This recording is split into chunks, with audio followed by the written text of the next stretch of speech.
imagino que todo mundo esteja feliz que vai estar vendo esse vídeo pela última vez, né? A gente está cansado. Para quem está aqui vendo pela primeira vez, a gente tem falado nas últimas 3 semanas, hoje vai ser o último dia em que a gente vai concluir essa série que fala sobre ter um pouco de folga na vida. E a boa notícia é que se você ficar com saudade, você pode ir para o canal da gente no YouTube, ICOC-SP, e lá as mensagens estão lá. Junto das mensagens também tem um guia de discussão para cada mensagem, caso você queira meditar mais profundamente ou usar isso no seu grupo de igreja em casa. Mas hoje a gente vai concluir esse tema. A gente tem falado aqui, nas últimas semanas, um pouco de folga é esse espaço que existe entre o ritmo em que a gente leva a nossa vida no momento e os nossos limites. Nosso ritmo financeiro, nosso ritmo de como a gente gasta nosso tempo, o ritmo em que a gente leva nossos relacionamentos.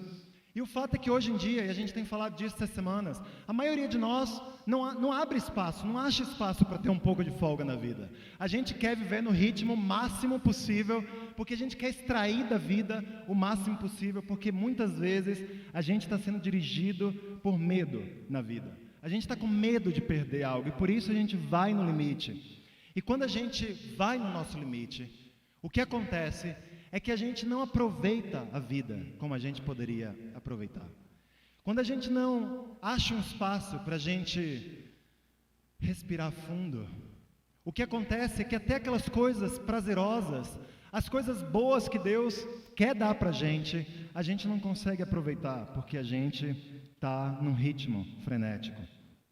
E o problema é que a gente tenta extrair o máximo da vida. Esse guarda-roupa aqui a gente falou, essa série não é sobre como você cuida do seu guarda-roupa, nem é como você mantém o seu carro. Tudo bem se seu guarda-roupa estiver assim, não quer dizer que sua vida tem um pouco de folga. E tudo bem se seu guarda-roupa está desse jeito também, não quer dizer que sua vida não está certa. Tudo bem se seu guarda-roupa está assim, mas não é tudo bem a sua vida está desse jeito. Porque se a gente tem a vida desse jeito, às vezes a gente está tentando extrair um pouquinho mais só, e aí quando a gente extrai um pouquinho mais, acontece isso. A crise vem, as coisas desabam e a gente não entende o que está acontecendo. Isso, tenho certeza, já aconteceu com vários de nós, não? Você abre o celular para ler mais uma mensagenzinha, só uma, depois de uma série de mensagens desafiantes que você leu, e pronto, aquela mensagenzinha se desabou. Ou então, o marido chega e pergunta: o que foi, querida? Eu não sei, eu acabei de receber esse WhatsApp aqui, eu não aguento mais. E está todo mundo surpreso, o que aconteceu? Foi só uma mensagem, mas na verdade aquilo foi a gota d'água. Para outros de vocês, talvez tenha sido a última fatura do cartão de crédito que chegou. E pronto. Nosso esforço de encaixar mais uma coisinha na agenda, nossa tentativa de comprar só mais uma coisinha, uma hora, tudo rui, tudo cai, e a gente não consegue enfrentar. E nos momentos de crise, a gente tem a tendência de descontar nossas frustrações, nossa impaciência e nossa raiva nas pessoas. Quem são as pessoas em que a gente desconta? As pessoas que estão mais próximas de nós, as pessoas que a gente mais ama, nossos cônjuges, nossos pais, nossos filhos, são aqueles que sofrem o resultado da falta de folga em nossa vida. Alguns de nós estamos assim nesse momento em nosso casamento. Outros de nós talvez estejamos prestes a chegar nessa condição com nossos filhos. Hoje a gente vai falar especificamente sobre relacionamentos. E eu quero contar um pouco de como eu e minha esposa Ana, a gente chegou perto de naufragar no nosso casamento, por não construir um pouco de folga em nossa vida. Logo antes da gente casar, eu e a Ana, a gente trabalhava para a igreja. A gente gastava nosso tempo no dia a dia. A maioria de nós vai para um trabalho, faz alguma coisa lá. Eu e a Ana fazíamos isso com a igreja. A gente cuidava de pessoas dentro da igreja, de universitários primeiro, depois de um ministério de família, jovens. E esse era o nosso emprego, é assim que a gente passava nossos dias. E aí, diversas situações difíceis aconteceram na nossa vida e a gente tomou a decisão de deixar de fazer isso.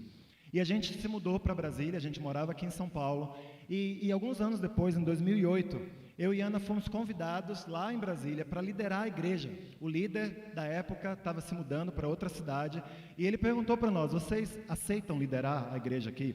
A igreja lá em Brasília tinha 50, 60 pessoas na época. E a gente aceitou e a gente começou a estruturar as coisas, ter conversas com as pessoas, construir confiança no próximo. A gente era um casal feliz, trabalhando duro. A gente estava um pouco cansado, porque ela tinha um trabalho fora, não trabalhava para a igreja, a gente fazia isso com o nosso tempo livre. Eu também tinha um trabalho. E a gente já tinha nessa época também uma filhinha pequena, de 2 anos. Mas a gente tinha um sonho incrível no coração. A gente queria construir aquilo que a gente acreditava era o reino de Deus perto de nós. E isso motivava a gente a trabalhar duro. E por volta dessa época a gente teve nosso segundo filho, em 2009. E ele veio com aqueles probleminhas de saúde, sabe, que não matam ninguém, mas que incomodam muita gente. Ele tinha problema respiratório, ele tinha refluxo ácido e ele não dormia.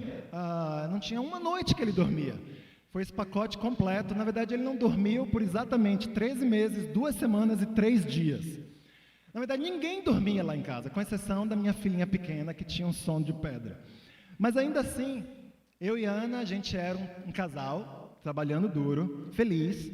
Só que agora a gente não estava só um pouco cansado, a gente estava exaustos.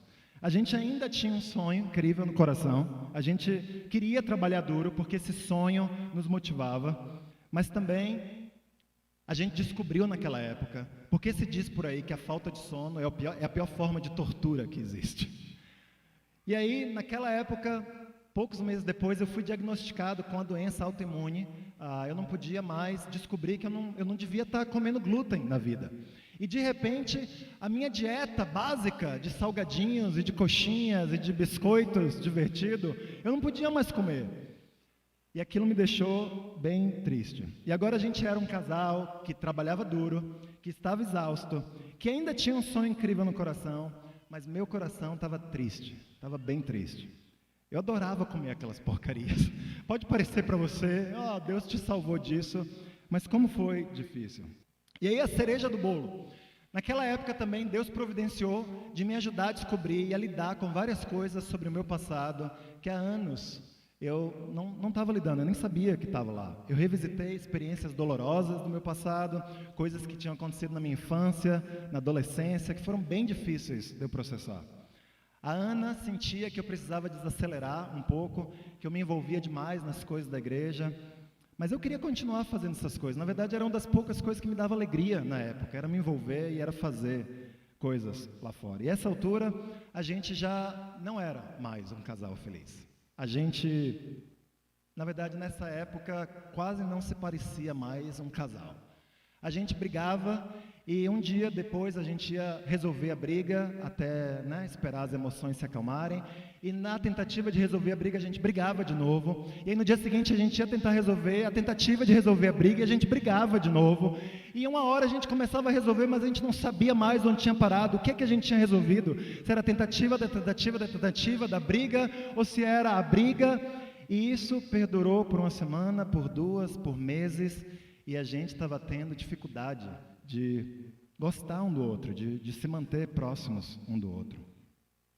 Uma das coisas que nos manteve casados nessa época foi o fato de tanto Ana como eu sermos discípulos de Jesus. Eu e Ana tínhamos a convicção de que se separar um do outro não era algo que deixaria Deus feliz. E por isso a gente decidiu ficar juntos. Mas eu não queria que as coisas ficassem só daquele jeito. O compromisso de manter a gente casado certamente salvou nosso casamento. Mas nenhum de nós dois queria viver daquela forma. Eu não tinha me casado com o casamento. Eu não tinha me casado com a instituição do casamento. Eu sou grato por a gente ter permanecido juntos, mas eu me casei não porque eu amava o casamento, eu me casei porque eu amava a Ana. Eu queria ficar bem com ela no casamento e ela queria ficar bem comigo. E a gente teve inúmeras conversas uns com os outros. E com a ajuda de algumas pessoas que foram anjos na nossa vida naquela época, a gente teve algumas das conversas mais dolorosas, mais honestas e mais desafiantes, até hoje, em nossos 16 anos de casado. E essas conversas resultaram em decisões bem difíceis, tanto para Ana quanto para mim. Mas também ajudaram a gente a tomar algumas das melhores decisões de liderança da nossa vida. Mas antes de eu falar do resultado dessas conversas, eu queria falar um pouquinho sobre por que esse tipo de situação acontece entre nós e as pessoas que a gente mais ama na vida. Por que essa pouca folga leva a gente a lugares onde a gente quase que entra em atrito e quer se separar uns dos outros? Essa pedra daí, quando a gente entrega a nossos cônjuges, ou a nossos filhos, ou alguma pessoa próxima a nós, uma responsabilidade, é como se a gente estivesse colocando uma responsabilidade que eles não estão preparados para carregar, obviamente. É como se a gente estivesse dando na mão deles uma pedra gigante, uma pedra enorme para eles carregarem. Imagina se você trabalha numa loja, tem 2 pessoas trabalhando numa loja, uma loja movimentada, e num dia falta uma pessoa. E aí agora você tem que atender o cliente, você tem que pegar a bermuda lá atrás, você tem que passar a maquininha de cartão de crédito, você tem que cuidar para que o menino não leve algo da loja. E aí você quer ir no banheiro, e o que você faz? E aquilo sobrecarrega, não? Porque aquele trabalho não foi feito para só uma pessoa fazer. E todo mundo sabe que às vezes na vida não tem jeito, a gente tem que enfrentar esses momentos. Às vezes vai ser a gente sozinhos mesmo. E tudo bem isso acontecer. Raramente, de vez em quando, um dia, ou uma semana, ou raramente por um período maior, e passar. Mas não é tudo bem se isso vira o dia a dia. Não é tudo bem se vira dia a dia dizer, querida, eu vou viajar nas próximas semanas, eu preciso que você cuide da casa e das crianças. Filho, eu vou estar fora por um tempo, eu vou precisar passar mais tempo no meu trabalho. O papai e a mamãe vão passar esse fim de semana fora. A gente não vai conseguir ir no seu jogo de futebol essa semana. Não é tudo bem se isso acontece vez após vez após vez. Porque quando a gente entrega às pessoas próximas a nós esse tipo de responsabilidade, que é nossa, sabe o que acontece? A pessoa aceita. Quando a gente entrega a alguém próximo de nós uma responsabilidade para a qual eles não foram feitos para carregar, essa pessoa aceita. Sabe por quê? Porque ela ama você, ela ama a mim. E você está pedindo algo, ela fala, tá bom, eu entendo, pai, que você não vai poder ir no meu recital. Eu entendo, querido, que você vai precisar se ausentar pelas próximas semanas. Eu entendo, querida, que você está ocupada no seu trabalho e você vai precisar viajar e nos deixar aqui sozinho com as crianças. Eu vou ficar triste que você não vai estar no meu jogo de futebol, mas eu posso carregar essa carga.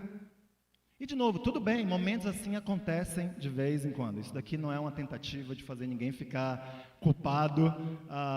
Se nós somos pais, vocês que são pais, já têm a tentativa de culpa suficiente na vida, não? Isso não é uma delas. Isso acontece na vida de todos nós, momentos assim.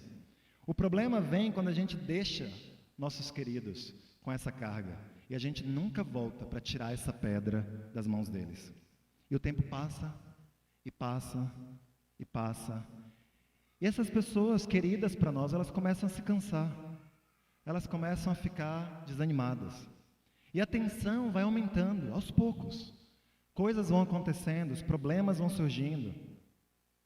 E se você está em dúvida, se você tem colocado uma pedra assim, nos ombros de alguém próximo a você, sabe uma coisa que você pode se perguntar? Uma das evidências de que isso tem acontecido é quando você fica repetindo constantemente promessas do tipo, não, papai vai melhorar, mamãe vai mudar, querido, eu prometo, mas nada muda. De vez em quando, você até aparece e pergunta, e aí, como você está saindo carregando essa pedra? Está tudo bem? E aí você some de novo. De vez em quando você aparece com flores, mas você não tira a pedra dos ombros da pessoa do seu lado.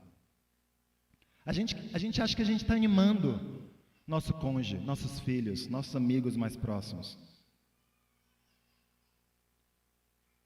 Mas na verdade, a gente continua deixando eles com a responsabilidade. A gente logo volta a fazer o que a gente estava fazendo. Uma segunda maneira de você saber se você colocou essa carga nos outros é sua ausência crônica de eventos importantes na vida das pessoas relevantes para você. Você não conseguiu ir à festa da escola de novo. Você não foi à apresentação de balé de novo. Você faltou à reunião de pais de novo. A terceira maneira, como você pode saber, se você está colocando essa pedra nos ombros de alguém, é que você fica apontando para o futuro constantemente para tentar remediar o passado. Vai melhorar, eu prometo. A partir da semana que vem tudo vai mudar. No semestre que vem, essa situação vai ser diferente. No ano que vem, eu consigo outra posição lá no trabalho. No mês que vem, no próximo aniversário. E sabe, mais cedo ou mais tarde, o cansaço físico, o cansaço mental, chega a tal ponto que eles passam a não ter mais a disposição de carregar essa pedra para você. E aí eles deixam a pedra cair. E é muito interessante quando a pedra cai, num contexto íntimo, de família, de relacionamentos assim. Os homens têm uma reação bem peculiar quando a pedra cai e se espatifa. Puxa, eu só pedi para ela me passar o sal e ela começou a chorar e sair da mesa. Ou tudo que eu disse foi, eu vou me atrasar para o jantar meia hora hoje. E faz 3 dias que ela não fala comigo. Tudo que eu disse foi, querida, eu vou chegar no final da apresentação da nossa filha. E aí ela me bloqueou no WhatsApp. A gente não entende que foi o último cabide, foi bonitinho, foi pouca coisa, mas na verdade foi a gota d'água de algo que já vem acontecendo há tempos em nossa vida. O armário já estava cheio, não cabia nada mais. E você tentou enfiar mais uma coisinha e ele desmontou. E quando a pedra cai, quando a intimidade desaparece, as coisas não ficam agradáveis na nossa vida. A simpatia e a empatia vão embora. Puxa, eu vou ter que trabalhar de novo no fim de semana, porque surgiu um problema no meu trabalho. E em vez de você encontrar compaixão do seu cônjuge, o que você encontra é melhor você ir embora mesmo, porque a casa fica com ar melhor quando você está fora. Quando uma pedra cai, geralmente a gente tem danos irreparáveis em nossa família. Às vezes pode ser o fim de um relacionamento, porque não dá mais para reparar. Às vezes você até pode reparar, mas leva tempo para você reconstruir a confiança. E geralmente nunca fica do mesmo jeito. Você pode até botar uns esparadrapo, uns band-aids, uma super bonder, mas as marcas da ruptura vão estar lá. E se você nunca passou por isso, ótimo. Eu espero que você lute para ter um pouco de folga nos seus relacionamentos, porque dificilmente algo pior acontece na vida de uma família. Próximo. Às vezes os pedaços são grudados de volta, como a gente falou, mas fica óbvio que alguma coisa errada aconteceu. E o que eu quero meditar aqui um pouquinho é, se a gente sabe que esse tipo de coisa, a gente vê esse tipo de coisa acontecendo, na verdade, a gente não tem visto famílias destruídas, divórcios acontecendo, filhos que não falam com o pai, melhores amigos separados. A gente vê isso dia após dia, mês após mês. Por que vendo isso, por que a gente deixa essa carga extra nos ombros das pessoas que são mais preciosas para nós, que a gente mais ama?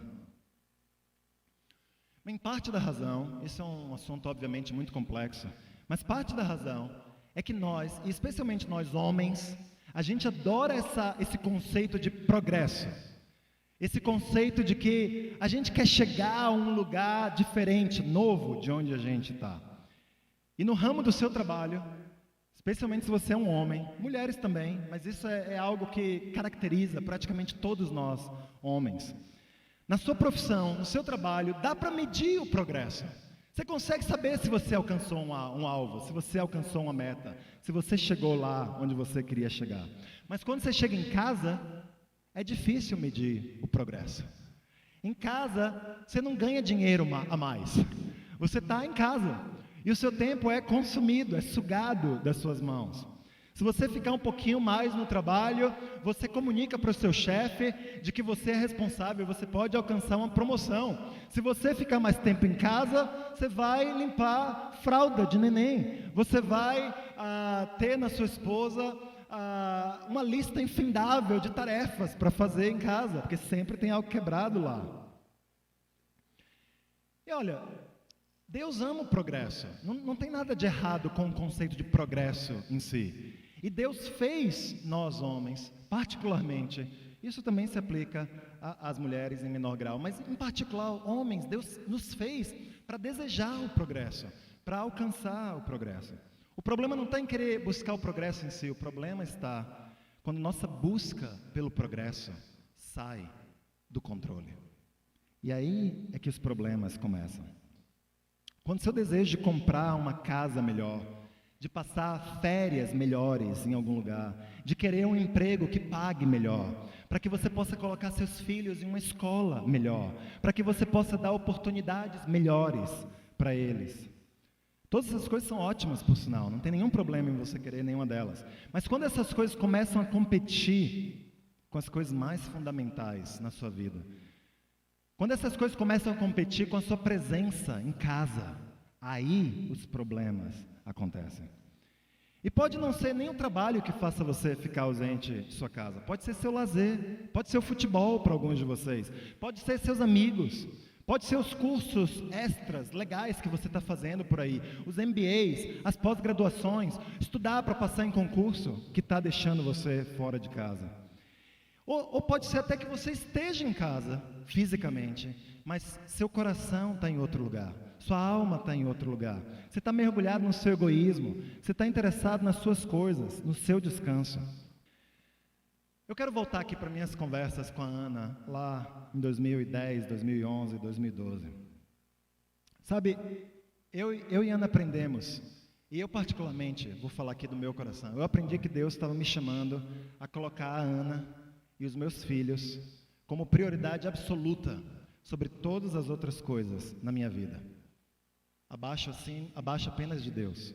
Prioridade sobre a igreja, prioridade sobre o meu trabalho, prioridade sobre os meus sonhos, o que eu queria fazer com a minha vida. E isso implicava dizer não a muitas outras coisas que estavam surgindo, coisas boas até. E aprender essa ordem de prioridade nos relacionamentos foi uma das melhores decisões que eu e Ana tomamos juntos. E essas decisões têm impactado todas as outras coisas que a gente faz em nossa vida. Eu quero ler com vocês aqui em Efésios capítulo 5, uma das passagens mais clássicas na Bíblia, que falam sobre relacionamento e casamento. Essa passagem foi escrita por um dos seguidores mais proeminentes de Jesus, que testemunhou que Jesus havia ressuscitado, e ele disse o seguinte a maridos e a esposas. Efésios 5, versículo 21. Sujeitem-se uns aos outros, por temor a Cristo. Sabe, Paulo está dizendo aqui ao marido e à mulher, sujeitem-se a seu cônjuge. E se submeter a outra pessoa significa, de forma simples, que você vai colocar as necessidades e até os desejos dessa pessoa acima das suas necessidades e acima dos seus desejos. Ana, eu vou dar o meu melhor para que você tenha o que você precisa e o que você deseja.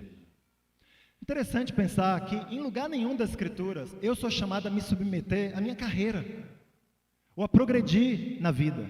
Eu não sou nem chamado a me submeter a construir a igreja de Deus, por mais importante que isso seja. Eu não sou chamado nas Escrituras a me submeter aos meus desejos, ou ao legado que eu vou deixar depois que eu morrer, ou a ganhar muito dinheiro, ou a dar muito conforto, diversão a meus filhos. Mas eu sou chamado a me submeter a essa uma pessoa com quem eu me casei. E para não ter dúvida de como essa submissão seria na prática, Paulo continua aqui no versículo 25. Maridos, ame cada um a sua mulher, assim como Cristo amou a igreja e entregou-se por elas. Marido, ame cada um a sua mulher. Como? Assim como Cristo amou a igreja e entregou-se por ela. Você abre mão de suas ambições, em outras palavras, por sua esposa. Você abre mão do seu desejo de obter progresso a qualquer custo, por causa da sua esposa. Você abre mão de todas essas coisas boas que Deus colocou em seu coração por sua esposa. E eu sabia que no meu relacionamento com a Ana, eu não tinha muita escolha, na verdade. Eu queria construir uma margem de segurança. Eu não queria viver daquela forma no casamento.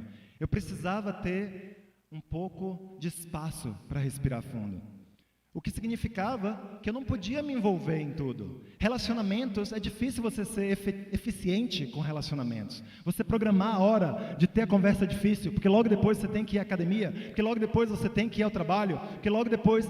Relacionamentos não funcionam dessa forma. E o que significava que eu precisava passar tempo em casa com a Ana.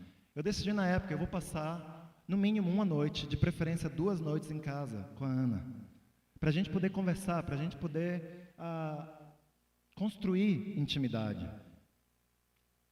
Isso significava que eu ia separar tempo para ter as devocionais de família, que eu ia tirar um tempo para chamar meus 2 moleques, para chamar a Ana, e agora a gente vai ler um pouco a Bíblia, agora a gente vai cantar um pouco a Deus, agora a gente vai lavar um pouco de roupa suja aqui em casa, de uma maneira divertida, de uma maneira lúdica.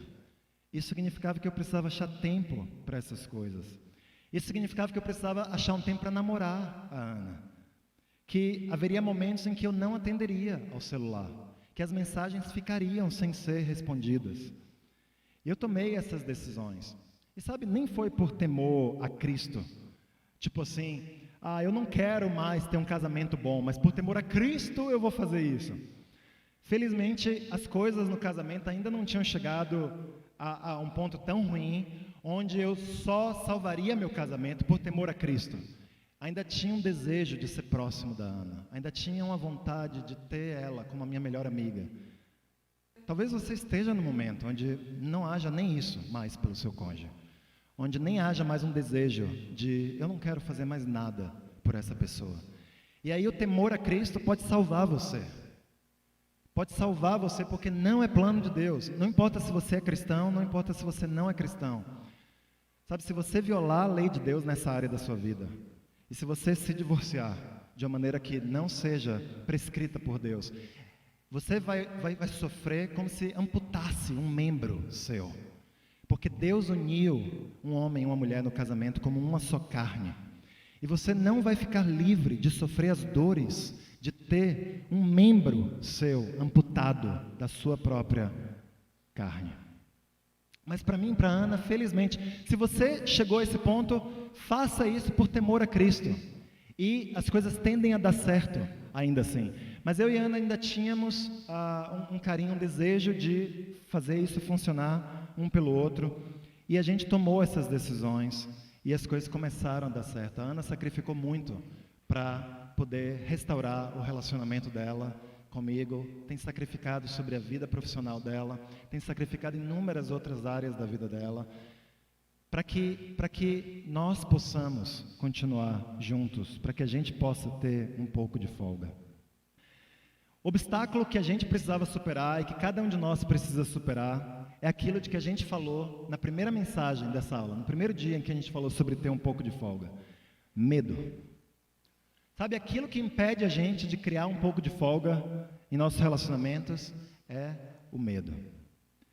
Eu tenho medo de não ter dinheiro suficiente para sustentar minha família. Eu tenho medo de meu chefe não entender se eu colocar certos limites.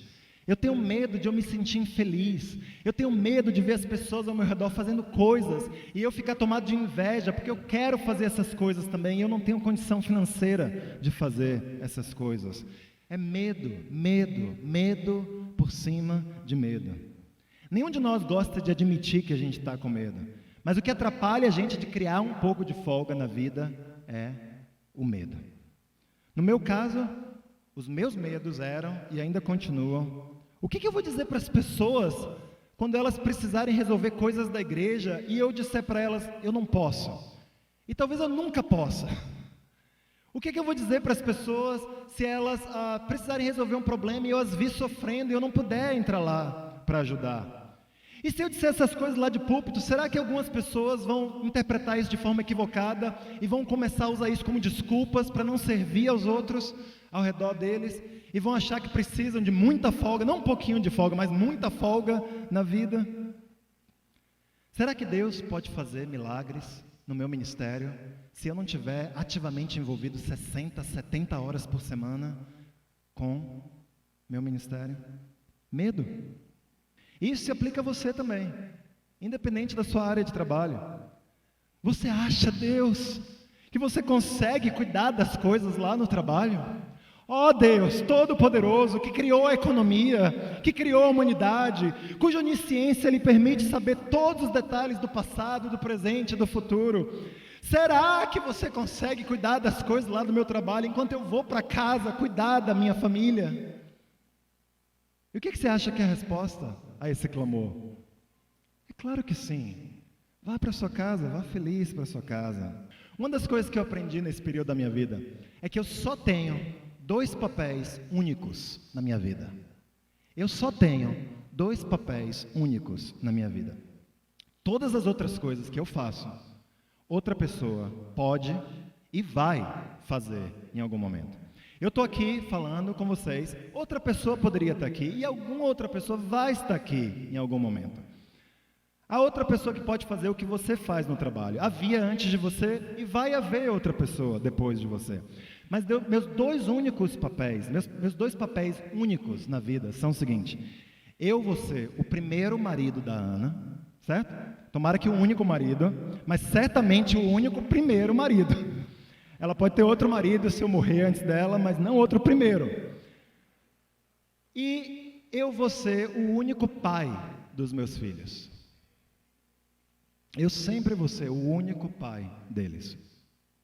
E aí a pergunta que vem é, por quê? Por que eu trocaria esses 2 papéis únicos na minha vida por aquilo que outra pessoa pode e vai fazer no meu lugar? Essa é uma péssima troca que a gente faria. Eu tenho visto inúmeras famílias e relacionamentos como esse armário daqui. Cônjuges, pais, filhos, diante de relacionamentos quebrados, gastando muito tempo, muita energia, muito dinheiro tentando consertá-los, mas já era tarde demais. Porque lembra, você só engatinha uma vez na vida, seus dentes só caem uma vez na vida. Na verdade, isso nem é tecnicamente verdade. Você só passa pela adolescência uma vez na vida. Eles só cantam na escola para você uma vez na vida. Depois tudo isso passa. Por que a gente trocaria algo que é único na nossa vida por algo que outra pessoa vai fazer em algum momento? E quando eu me dei conta disso, eu pensei, sabe, nada nesse mundo vai me impedir de participar dos meus papéis únicos. Não importa onde a gente vai morar, que carro a gente vai dirigir, que oportunidades as crianças vão ter ou vão deixar de ter, quão grande ou quão pequena a igreja vai ser, de forma alguma eu vou perder de participar da vida dessas pessoas na minha vida. E por isso eu digo a você também, se você é casado, se você é pai, não faça essa troca. Não troque os seus papéis únicos na vida por algo que outras pessoas vão fazer. Não troque o que é exclusivo seu pelo que outra pessoa vai fazer. Isso é uma péssima escolha. E talvez alguns aqui estejam pensando, o que isso tem a ver comigo? A mensagem hoje não foi para mim, eu não sou casado, eu não tenho nem filho, eu sou jovem ainda, eu tenho 14 anos, eu sou universitário. Isso não vai acontecer comigo não, isso é só para gente velha como você. Eu sou solteiro, eu moro sozinho. Mas sabe, certamente você tem relacionamentos que sofrem quando você vive em busca dos seus próprios interesses. Não é verdade? Como está seu relacionamento com seus pais? Você se preocupa em servir em sua casa? Você está se preocupando em estudar, talvez até em trabalhar, para você ajudar um pouco em casa a cuidar das finanças, a assumir as responsabilidades? Quando você está em casa, você se preocupa em servir, em se envolver? Ou você está lá no último post do Instagram, ou no último vídeo do YouTube, imerso no seu egoísmo, no seu próprio mundo, e você não consegue pensar em mais ninguém? Como andam suas amizades aqui na igreja? Você tem separado tempo para estar com os irmãos? Para ajudar os que estão passando por dificuldades? Você até mesmo sabe quem está passando por dificuldades, até mesmo dentro da sua igreja em casa? Sabe, o fato é que para cada um de nós, sejamos casados, sejamos pais, sejamos solteiros, há algo em nossos relacionamentos que só nós podemos desempenhar. Que se a gente não desempenha, as coisas também sofrem, as pessoas sofrem. E a única maneira de você viver esses relacionamentos é se você tiver um pouco de folga na vida. Porque os relacionamentos florescem, a vida vai bem quando a gente tem um pouco de folga. Eu não quero olhar para trás na minha vida e dizer, o que Deus teria feito se eu tivesse confiado nele? O que Deus teria feito com a minha vida se eu tivesse permitido que o medo não tivesse me controlado? O que Deus teria feito se eu não tivesse permitido que o medo dirigisse minhas decisões? E se eu tivesse levado a sério as palavras de Jesus, não se preocupe com o amanhã, não se preocupe com o que comer, nem com o que vestir, o Pai Celestial sabe que vocês precisam delas. Como que será que teria sido o trabalho de Deus em minha vida, em sua vida, se eu decidisse confiar de que Deus cuidaria de mim, de que eu não precisaria ter deixado, negligenciado as coisas mais importantes da minha vida, em nome de coisas que não são as coisas mais importantes? Eu não quero terminar minha vida com esse tipo de pergunta. E sabe, eu não desejo que você termine sua vida se perguntando essas coisas também. E se eu tivesse confiado em Deus quando eu tinha 20 e poucos anos? E se eu tivesse confiado nele no começo do meu casamento? E se eu tivesse confiado em Deus na área da minha pureza, na área das minhas finanças, em como eu gastava meu tempo? Como que Deus teria trabalhado na minha vida? Olha o que Deus poderia ter feito comigo, e por meio de mim, se eu tivesse dito não àquela mudança do trabalho, não àquela oportunidade que parecia tão boa, se eu tivesse dito sim aos papéis que eram únicos na minha vida, como será que Deus poderia ter agido em minha vida? O que será que eu poderia estar contando para os meus filhos agora, talvez para os meus netos agora? Que tipo de história inspiradora eu estaria passando para eles, de como Deus me sustentou no momento em que eu não via nenhuma outra solução, porque eu decidi confiar nele. E se a gente estivesse levando a sério o mandamento mais repetido de toda a Bíblia, tanto no Velho como no Novo Testamento, sabe qual é o mandamento mais repetido na Bíblia? Não tema, não tenha medo. Sabe, vencer o medo é a única maneira de criar um pouco de folga na sua vida, o único jeito de você criar espaço para os seus relacionamentos florescerem. Próximo slide. Se você não entendeu isso até agora, eu quero deixar claro, você nunca vai ser mais feliz na sua vida do que seus relacionamentos. Sua felicidade nunca na vida vai ser maior que aquela proporcionada por seus relacionamentos. Não importa quanto dinheiro você tenha, conforto, status social que você tenha alcançado, nada disso importa para a sua felicidade. Você nunca vai ser mais feliz do que os seus relacionamentos. E você nunca vai ser mais feliz do que os seus relacionamentos com as pessoas que mais importam para você. Por isso, eu quero concluir essa mensagem com um dever de casa para todos nós. Vamos lá? Um dever de casa para a gente criar um pouco de espaço nos nossos relacionamentos. Liste um medo que está impedindo você de investir em algum relacionamento importante. Você sabe que tem um relacionamento importante, mas você está com medo. Alguma coisa está impedindo você de investir mais nesse relacionamento. Do que você está com medo? Escreva aí se isso está claro para você agora. Se não está claro, medite a respeito disso.